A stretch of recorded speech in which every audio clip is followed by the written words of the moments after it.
Dimanche 5 juin 2022, Rafael Nadal rentre encore plus dans l'histoire du tennis. Il repousse les limites de son sport avec un 14e titre à Roland-Garros, un 22e Grand Chelem en poche, le record à l'époque. Le tout à 36 ans, mais surtout avec un corps qui dit stop. Un corps qui a subi littéralement des dizaines de blessures en 20 ans de carrière. Un corps qui ne tient plus du tout, à l'image de son pied gauche qu'il a endormi durant tout Roland-Garros 2022 pour parvenir à marcher, à courir et à s'emparer du titre. Imaginez un peu votre pied endormi avec des injections où on vous bloque les nerfs pour que le pied soit insensible. On en était là avec Rafa, c'était son état physique en plus de l'âge et des autres blessures qu'il traîne. Et d'ailleurs, ce dimanche 5 juin 2022, il y avait des rumeurs qui circulaient dans Roland-Garros comme quoi après le match, Rafa annoncerait potentiellement sa fin de carrière. Résultat 6-3, 6-3, 6-0 pour Rafa contre Casper Ruud. Et comme d'habitude, l'hymne espagnol, félicitations Casper, bonne chance pour la suite, merci à mon équipe et à l'année prochaine. Alors à ce moment-là, on est content parce qu'on va revoir Rafa, mais on se pose aussi des questions parce que c'est aussi après la finale qu'on apprend qu'il a passé la quinzaine à prendre des injections d'anti-inflammatoires pour couper la douleur. Alors est-ce que cette finale à Roland-Garros en 2022 aurait été le moment parfait pour prendre sa retraite? Eh bah oui. D'ailleurs, dites-moi en commentaire si vous êtes d'accord avec ça, si pour vous cette finale aurait été le moment parfait pour arrêter pour Rafa. Alors évidemment, c'est facile de le dire maintenant, mais on est obligé de le constater, parce que là on se dirige vers une fin assez triste, pour ne pas dire cauchemardesque. Et d'ailleurs, restez jusqu'à la fin parce que je vais vous expliquer, selon moi, pourquoi Rafa a fait ce choix de continuer après Roland-Garros, plutôt que d'arrêter avec une fin triomphante. Jingle.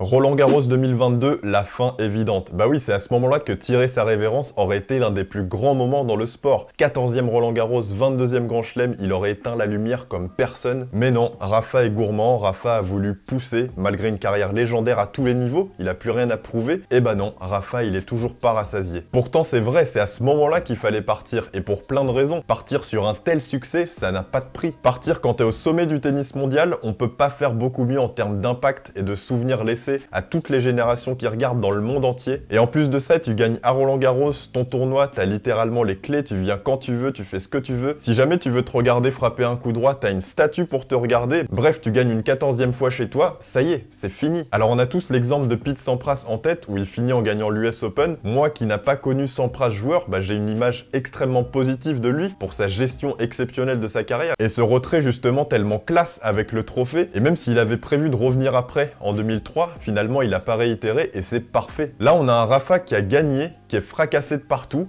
et qui est parti pour continuer. Mais pour faire quoi? Pour gagner Wimbledon? Pour gagner l'US Open? C'était peut-être un peu prévisible qu'il soit trop juste physiquement. Et je pense qu'il est là le problème. Rafa il a tellement repoussé les limites de son corps pendant 20 ans que la limite elle existe même plus pour lui. Elle est imaginaire. Sauf que à ne plus avoir de limite, ça pourrait se terminer assez tristement, là où il aurait pu arrêter avec le trophée en main ce dimanche 5 juin 2022. Un retour impossible? Eh oui, on se pose la question parce que depuis Roland-Garros, c'est une série de déceptions, c'est une succession de forfaits, de remises à plus tard et une inquiétude qui grossit concernant la fin de sa carrière. Je vous parlais de Sampras qui a excellé dans l'exercice. Là, on peut davantage faire le lien avec Federer. Federer qui certes a sauvé les meubles avec un marketing bien soigné à la Lever Cup pour sa dernière apparition, mais qui a quand même pris une sacrée claque sur son dernier match en Grand Chelem, qui plus est à Wimbledon. Et pour moi, malheureusement, on se dirige vers ça, vers un Rafa qui va s'arracher pour rejouer, mais qui sera trop juste et qui sera vulnérable face à plein de joueurs. Vous prenez tout le top 100, je pense que tout le top 100 aujourd'hui peut largement bousculer Rafa, pour ne pas dire le battre. En tout cas, après Roland-Garros 2022, on a eu Wimbledon, où il a fait son dernier gros tournoi, demi-finale quand même, à 36 ans, c'est pas rien, mais une nouvelle fois, lâché par son corps, une déchirure abdominale de 7 mm avant de jouer Nick Kyrgios. Et à partir de là, on l'a jamais vraiment revu, c'est des tournois courts, 1 ou 2 matchs, pas plus. C'est une année 2023 blanche, ou quasi blanche, avec un gros suspense pendant la saison sur Terre,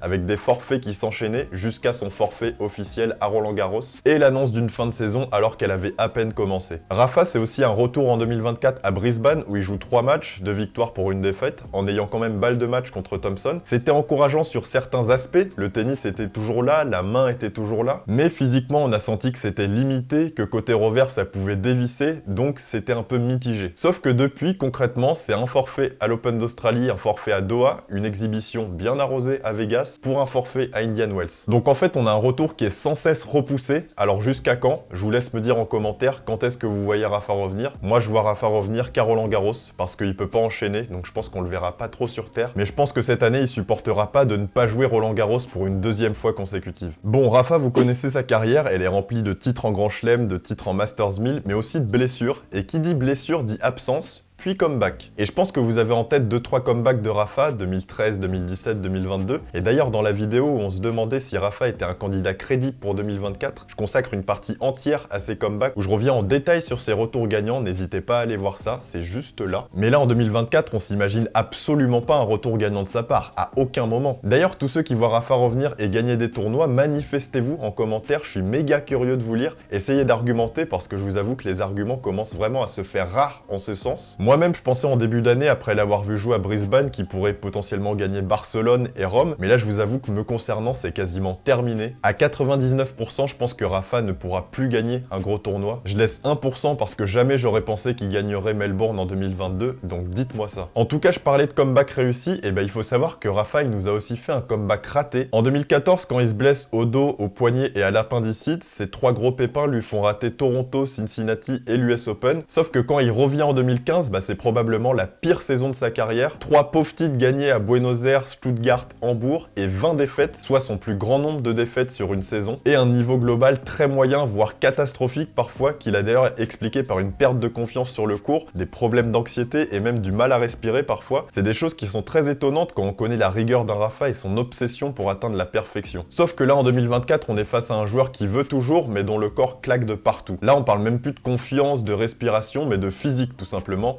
Un physique à bout, un physique de retraité, et j'ai même envie de dire un physique de vieillard. Et je m'appuie vraiment sur ce qu'il nous dit pour dire ça. Quand il nous dit qu'il est content les matins où il a pas mal quand il descend les escaliers, c'est à ça qu'on a affaire, à un physique de vieillard, ni plus ni moins. Alors on lui souhaite que du bien parce qu'il nous en a tellement apporté du bien, mais à un moment donné, il faut savoir dire stop. Pourquoi Rafa persévère? Bon, j'y vois 4 raisons principales que je vais vous décliner. 4 raisons qui font que Rafa était obligé de continuer après Roland-Garros selon moi. 4 raisons qui font que c'était juste impossible qu'il arrête. Point numéro 1, son amour et sa passion pour le jeu. Amour et passion pour le jeu, c'est une phrase qu'il a énormément répétée dans sa carrière, que ce soit pour parler de Roger, de Djoko, de Murray, mais aussi pour lui. Rafa, il est animé par le jeu, il est animé par la compétition, il a le goût de l'effort, mais lorsqu'il était jeune, il a dû tellement rêver de jouer les plus gros tournois, il a dû tellement rêver de les gagner, que aujourd'hui ce qu'il vit c'est une bénédiction, et que même s'il a tout gagné, ou presque, il peut pas se retirer. Il veut encore être au cœur du monde dans lequel il a toujours rêvé d'être. Et malheureusement, c'est pas quelques blessures, aussi graves soient-elles, qui vont faire pencher la balance vers la retraite. Et ça me permet d'enchaîner avec le point 2, qui rejoint mon point 1,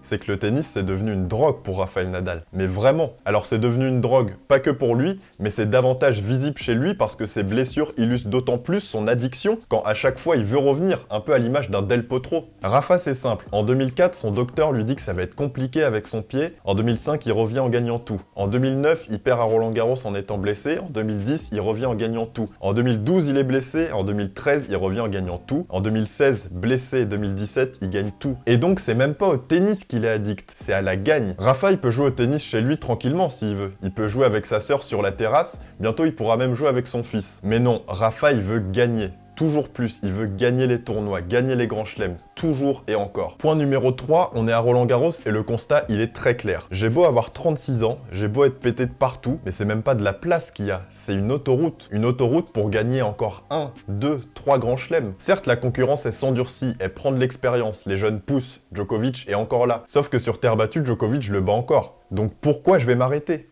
Pourquoi je vais m'arrêter? Je viens de battre Auger Aliassime, Djokovic, Zverev, Ruud. J'ai clairement rien à faire à la maison. Et en fait, tout est corrélé. Ça rejoint mon point 2. Parce que le fait qu'il soit addict à la gagne et qu'il voit qu'il gagne toujours, ça le conforte juste dans l'idée de continuer. Et enfin, mon point numéro 4, c'est que Rafa, c'est un compétiteur hors pair. Il vient de gagner l'Open d'Australie, Roland-Garros. Vous croyez pas qu'il y a quelque chose qui trotte dans sa tête? Vous pensez pas qu'il y pense à chaque fois qu'il est sur un court? Évidemment qu'il avait le grand chelem en tête, c'est évident. Et autant Sampras, quand il termine, c'est à l'US Open, il gagne le tournoi, c'est génial, c'est son 5e titre à New York. Et il clôture la saison et sa carrière de la meilleure des manières. Et en plus, Sampras, il sait très bien qu'il gagnera jamais Roland-Garros, il a jamais été le meilleur sur Terre. Sauf que Rafa, le problème, c'est qu'il sait qu'il peut le faire. Et je vais finir là-dessus, la plus grande faiblesse de Rafa finalement, outre son corps, c'est peut-être bien l'espoir et le fait qu'il sait qu'il peut le faire, quel que soit l'obstacle à surmonter. Donc voilà pourquoi je pense que Rafa a décidé de continuer après Roland-Garros. On aurait pu même faire un point numéro 5 avec les JO qu'il aurait pu viser Paris 2024. Cerise sur le gâteau, les JO qui ont lieu à Roland-Garros chez lui